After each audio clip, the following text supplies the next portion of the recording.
বিসমিল্লাহির রহমানির রহিম। দেখুন, বুনিয়াদি দিনী শিক্ষা এটা বহুত একটা গুরুত্বপূর্ণ কিতাব। যদিও ছোট কিতাব আছে কিন্তু বহুত গুরুত্বপূর্ণ, এটার মধ্যে মাত কথা আছে।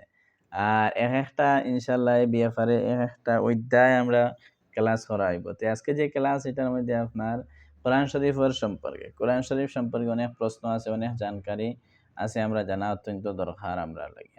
১ নম্বর প্রশ্ন হইল যে কোরআন শরীফ কাহার কিতাব বলো? কোরআন শরীফ কাহার কিতাব বলো? তার উত্তর হইল কোরআন শরীফ আল্লাহ তাআলার কিতাব। আরেকটা প্রশ্ন হইল কোরআন শরীফ কাহাকে বলে?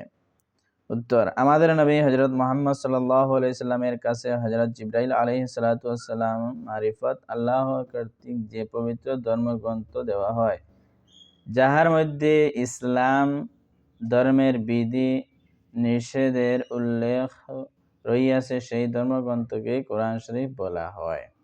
প্রশ্ন, কোরআন শরীফ কত বছরে নাজিল হইয়াছে? কোরআন শরীফ 23 বছরে নাজিল হইয়াছে। কোরআন শরীফ সর্বপ্রথম কোথায় এবং কোন সূরার মাধ্যমে অবতীর্ণ হয়? কোরআন শরীফ সর্বপ্রথম গারে হেরা সূরা ইকরার মাধ্যমে অবতীর্ণ হয়। কোরআন শরীফ সর্বমোট সূরা এবং কোরআন শরীফের সর্বমোট সূরা এবং রুকু কয়টি?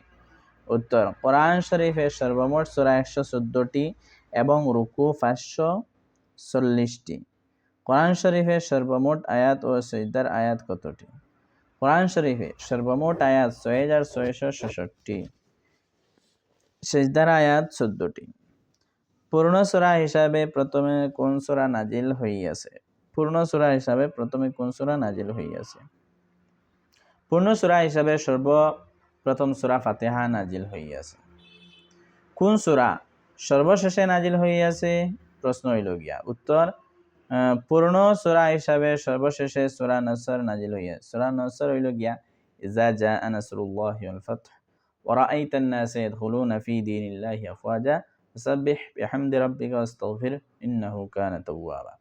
মক্কি এবং মদনী সূরা বলতে কি বুঝো? এবং মক্কি ও মদনী সূরা কয়টি? আমাদের নবী সাল্লাল্লাহু আলাইহি ওয়াসাল্লাম মক্কা হইতে মদিনার দিকে হিজরত করার আগে পর্যন্ত যে সকল সূরা নাজিল হইয়াছে, সেই সকল সূরাকে মক্কি সূরা বলে, এবং মদিনা শরীফে হিজরতের পর যে সকল সূরা নাজিল হইয়াছে, সেই সকল সূরাকে মদনী সূরা বলে। মক্কি সূরা 83টি ও মদনী সূরা 31টি। শেষ প্রশ্ন দেখো কা, কোরআন শরীফ মুখস্থ করিলে কি লাভ হয়? যে ব্যক্তি কোরআন শরীফ মুখস্থ করিবে, তাহার মাতা পিতাকে কিয়ামতের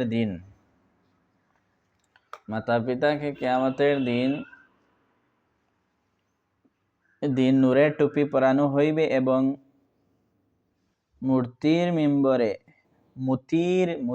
মিম্বরে বসানো হইবে। তাহা ছাড়া হাফিজ সাহেবকে ও নূরের টুপি পরানো হইবে।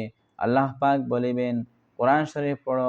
তিনি যখন একটি আয়াত পাঠ করিবেন, তখন তার মাতা পিতার একটি দরজা বুলন্দ হইবে এবং তিনি 10 জন দুজখী ব্যক্তিকে সুপারিশকারী হইবেন।